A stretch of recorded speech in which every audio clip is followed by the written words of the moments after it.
Welcome to Book Talk. I'm Irene Concilia. Today, I'm reviewing Amor Towles' best-selling novel titled A Gentleman in Moscow.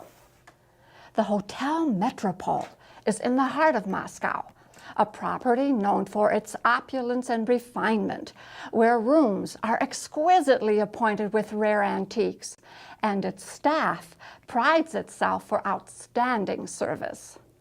This exquisite hotel becomes the prison where our hero, Count Rostov, is permanently confined in 1922 with the threat of being shot to death upon leaving. By 1922, you no doubt remember that the Russian Revolution is over and the Bolsheviks are firmly entrenched in power. What was his crime?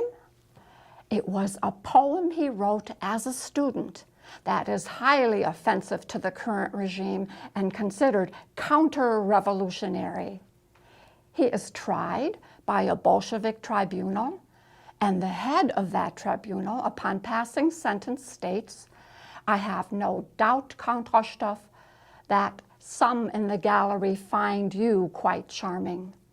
But history has shown that charm is the last ambition of the leisure class." It is surprising that the author of this poem has become a man so obviously without purpose. Count Rostov is hit with the realization that as an aristocrat, a gentleman of leisure, well-educated, he has not yet committed to a purpose.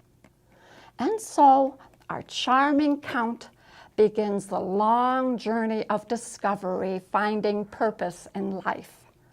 While imprisoned in this gilded cage, he reinvents himself time and time again. For sometimes just surviving is the best revenge.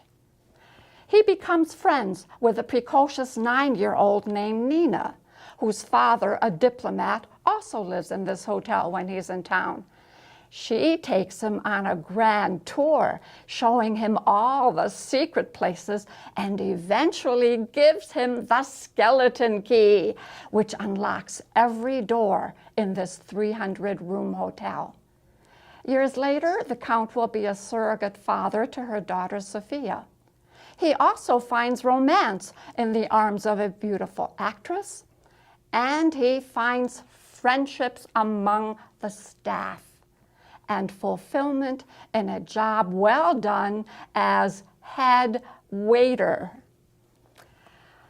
With utmost patience and perseverance, the Count plots and plans, but we never get to know to what end.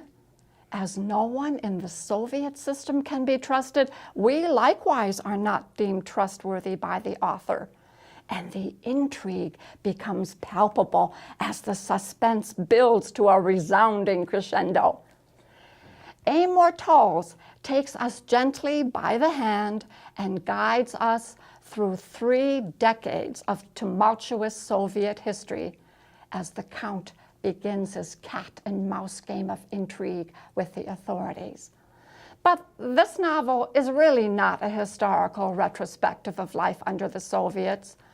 It is a masterfully crafted work of art, rich in its prose, vivid in its imagery.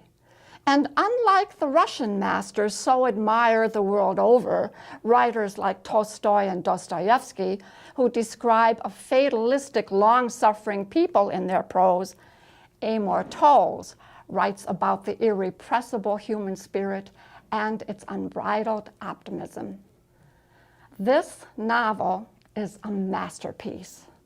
Perhaps a little slow at the beginning because of its meticulous character development and barely discernible plot, but soon enough it becomes an obsession well worth your time.